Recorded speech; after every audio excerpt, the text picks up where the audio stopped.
حضرت مسلم بن عقیل رضی اللہ تعالیٰ عنہ کی کوفہ روانگی، شہادت حضرت مسلم بن عقیل۔ سامعین، آج کی ویڈیو میں ہم آپ کو بتائیں گے حضرت مسلم بن عقیل رضی اللہ تعالیٰ عنہ کی کوفہ روانگی اور شہادت حضرت مسلم بن عقیل رضی اللہ تعالیٰ عنہ کے بارے میں۔ آپ سے گزارش ہے ویڈیو پوری ضرور دیکھیں۔ اہل کوفہ امیر معاویہ کے زمانے ہی میں حضرت امام حسین رضی اللہ تعالیٰ عنہ کی خدمت میں درخواستیں بھیج رہے تھے، تشریف آوری کی التجائیں کر رہے تھے، لیکن امام حسین رضی اللہ تعالیٰ عنہ نے صاف انکار کر دیا تھا۔ امیر معاویہ کی وفات پر اور یزید کی تخت نشینی کے بعد اہل عراق کی جماعتوں نے متفق ہو کر امام کی خدمت میں درخواستیں بھیجیں اور ان میں اپنی نیازمندی اور جذبات عقیدت و اخلاص کا اظہار کیا، اور حضرت امام حسین رضی اللہ تعالیٰ عنہ پر اپنے جان و مال فدا کرنے کی تمنا ظاہر کی۔ اس طرح کے التجا ناموں اور درخواستوں کا سلسلہ بن گیا اور تمام جماعتوں اور فرقوں کی طرف سے 150 کے قریب عرضیاں سطح امام عالی مقام کی خدمت میں پہنچی۔ کہاں تک اغماس کیا جاتا اور کب تک حضرت امام حسین کے اخلاق خشک جواب کی اجازت دیتے، ناچار آپ نے اپنے چچا زاد بھائی حضرت مسلم بن عقیل کی روانگی تجویز فرمائی۔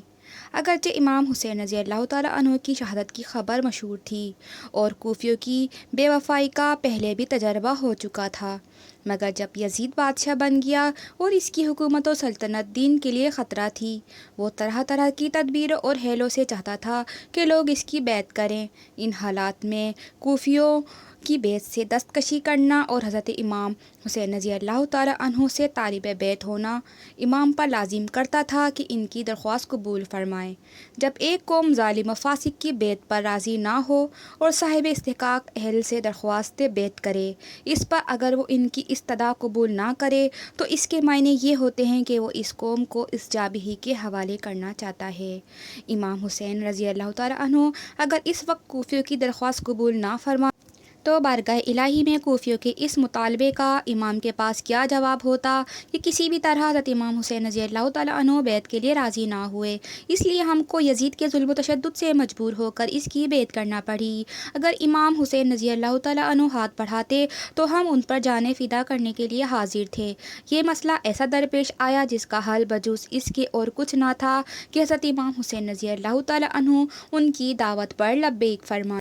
اسی بنا پر آپ نے حضرت مسلم بن عقیل کو کوفہ روانہ فرمایا اور اہل کوفہ کو تحریر فرمایا کہ تمہاری درخواست پر ہم حضرت مسلم کو روانہ کرتے ہیں، ان کی نصرت و حمایت تم پر لازم ہے۔ حضرت مسلم کے 2 فرزند محمد اور ابراہیم جو اپنے باپ کے بہت پیارے بیٹے تھے، اس سفر میں اپنے پدر مشفق کے ہمراہ ہوئے۔ حضرت مسلم نے کوفہ پہنچ کر مختار بن عبید کے مکان پر قیام فرمایا۔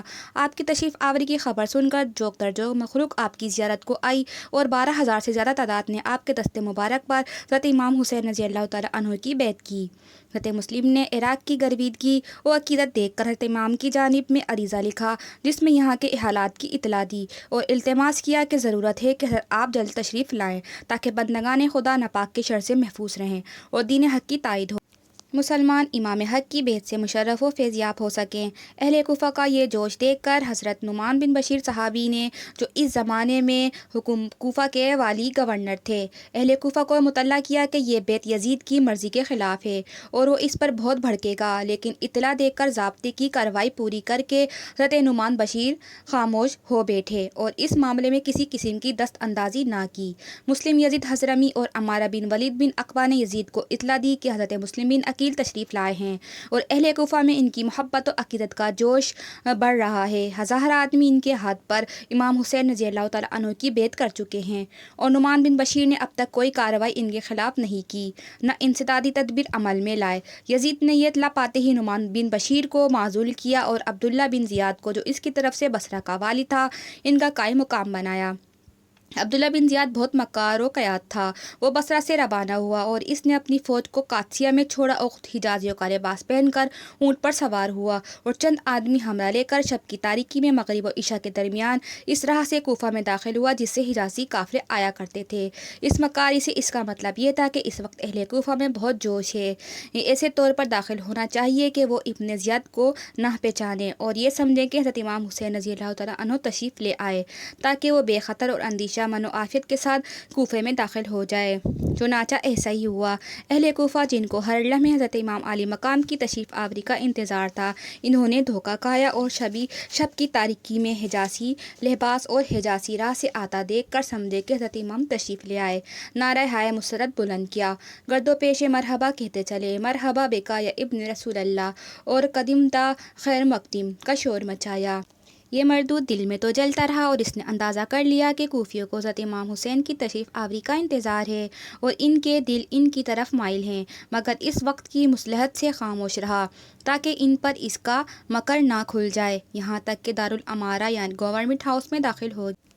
اس وقت کوفی سمجھے کہ یہ حضرت امام حسین رضی اللہ تعالیٰ عنہ نہ تھے بلکہ ابن زیاد اس فریب کاری کے ساتھ آیا تھا۔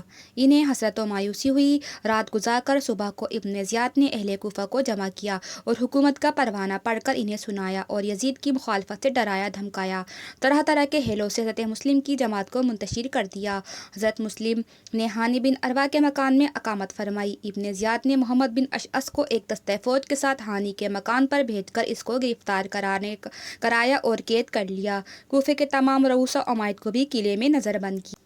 حضرت مسلم بن عقیل رضی اللہ تعالیٰ عنہ یہ خبر پا کر برآمد ہوئے اور آپ نے اپنے متوسلین کو ندا کی۔ جوک در جوک آدمی آنے شروع ہو گئے اور 40,000 کی جمعیت نے آپ کے ساتھ قصر شاہی کا احاطہ کر لیا۔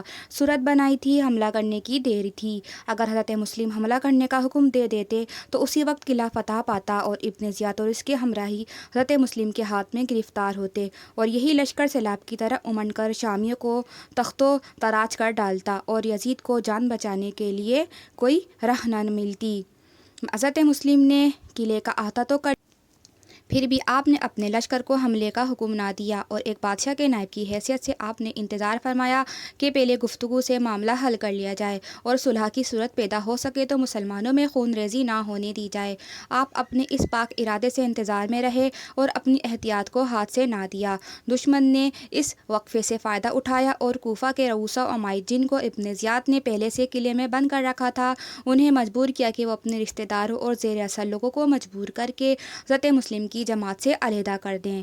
یہ لوگ ابن زیاد کے ہاتھ میں قید تھے اور جانتے تھے کہ اگر ابن زیاد کو شکست بھی ہوئی تو وہ قلعہ فتح ہونے تک ان کا خاتمہ کر دے گا۔ اس خوف سے وہ گھبرا اٹھے اور انہوں نے دیوار قلعہ پر چڑھ کر اپنے متعلقین و متوسلین سے گفتگو کی اور انہیں حضرت مسلم کی رفاقت چھوڑ دینے پر انتہا درجے کا زور دیا اور بتایا کہ علاوہ اس بات کے کہ حکومت تمہاری دشمن ہو جائے گی، یزید ناپاک ارادے سے تمہارے بچہ کو قتل کر ڈالے گا، تمہارے مال لٹوا دے گا، تمہاری جاگیریں اور مکان ضبط ہو جائیں گے۔ یہ اور مصیبت ہے کہ اگر تم امام مسلم کے ساتھ رہے تو ہم جو ابن زیاد کے ہاتھ میں کے قلعے میں قید ہیں اندر ہی مارے جائیں گے۔ اپنے انجام پر نظر ڈالو، ہمارے حال پر رحم کرو، اپنے گھروں کو چلے جاؤ۔ یہ حیلہ کامیاب ہوا اور حضرت مسلم کا لشکر منتشر ہونے لگا، یہاں تک کہ توقت شام حضرت مسلم نے مسجد کوفہ میں جس وقت مغرب کی نماز شروع کی تو آپ کے ساتھ 500 آدمی تھے اور جب آپ نماز سے فارغ ہوئے تو آپ کے ساتھ ایک بھی نہ تھا۔ تمناؤں کے اظہار اور التجاؤں کے تومار سے جس عزیز مہمان کو بلایا تھا، اس کے ساتھ یہ وفا ہے کہ وہ تنہا ہیں اور ان کی رفاقت کے لیے کوئی ایک بھی موجود نہیں۔ کوفے والوں نے حضرت مسلم کو چھوڑنے سے پہلے غیرت و حمیت سے قطع تعلق کیا اور انہیں ذرا پرواہ نہ ہوئی کہ قیامت تک تمام عالم میں ان کی بے ہمتی کا شیرہ رہے گا اور اس بزدلانہ بے مروتی اور نامردی سے وہ رسوائے عالم ہوں گے۔ حضرت مسلم اس غربت و مسافرت میں تنہا رہ گئے، کدھر جائے، کہاں قیام کریں۔ حیرت ہے، کوفے کے تمام مہمان خانوں کے دروازے مقفل تھے جہاں سے ایسے محترم مہمانوں کو مدعو کرنے رسل و رسائل کا تانتا باندھ دیا گیا تھا۔ نادان بچے ساتھ ہیں، کہاں انہیں لٹائیں، کہاں سنائیں۔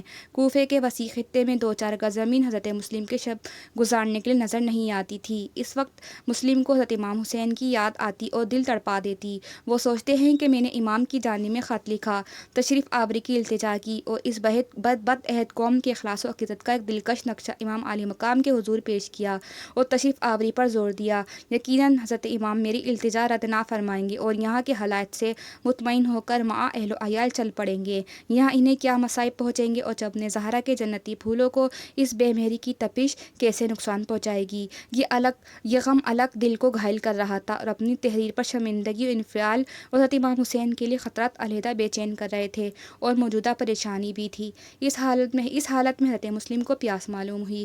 ایک گھر سامنے نظر پڑا جہاں وہاں طوع نامی ایک عورت موجود تھی۔ اس سے پانی مانگا، اس نے پہچان کر پانی دیا اور اپنی سعادت سمجھ کر اپنے آپ کو اپنے مکان میں فروکش کیا۔ اس عورت کا بیٹا محمد ابن اشعث کا گرگا تھا۔ اس نے فوراً ہی اس کو خبر کر دی اور اس نے اپنے زیاد کو اس پر مطلع کیا۔ اب عبید اللہ بن زیاد نے عمر بن حارث کو طوال کوفہ اور محمد بن اشعث کو بھیجا۔ ان دونوں نے ایک جماعت کے ساتھ لے کر طوع کے گھر کا احاطہ کیا اور چاہا کہ حضرت مسلم کو گرفتار کر لیں۔ حضرت مسلم اپنی تلوار لے کر نکلے اور بنا چاری آپ نے ان ظالموں سے مقابلہ شروع کیا۔ آپ کے شرانہ حملوں سے بہت آدمی زخمی ہو گئے، بعض مارے گئے۔ معلوم ہوا کہ بنی ہاشم کے اس ایک جوان سے نامردان کوفہ کی یہ جماعت نمرد آزما نہیں ہو سکتی۔ اب یہ تجویز کی کہ کوئی چال چلنی چاہیے اور کسی فریب سے حضرت مسلم پر قابو پانے کی کوشش کی جائے۔ یہ سوچ کر امن و صلح کا اعلان کر دیا اور حضرت مسلم سے عرض کیا کہ ہمارے آپ کے درمیان جنگ کی ضرورت نہیں ہے، نہ ہم آپ سے لڑنا چاہتے ہیں۔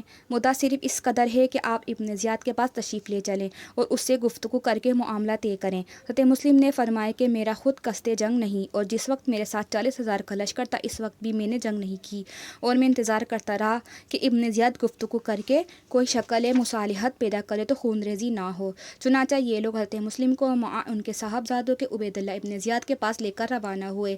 اس بدبخت نے پہلے سے دروازوں کے دونوں پہلوؤں میں اندر کی جانب تیغ زن چھپا کر کھڑے کر دیے تھے اور انہیں حکم دیا کہ حضرت مسلم دروازے میں داخل ہوں، ایک دم دونوں طرف سے ان پر وار کیا جائے۔ حضرت مسلم کو اس کی کیا خبر تھی اور آپ اس مکاری اور کیادی سے کیا واقف تھے؟ آپ یہ آیت کریمہ ربنا افتح بیننا و بین قومنا بالحق الآیہ پڑھتے ہوئے دروازے میں داخل ہوئے۔ داخل ہونا تھا کہ اشقیاء نے دونوں طرف سے تلواروں کے وار کیے اور بنی ہاشم کا مظلوم مسافر ادائے دین کی بےرحمی سے شہید ہوا۔ انا للہ و انا الیہ راجعون۔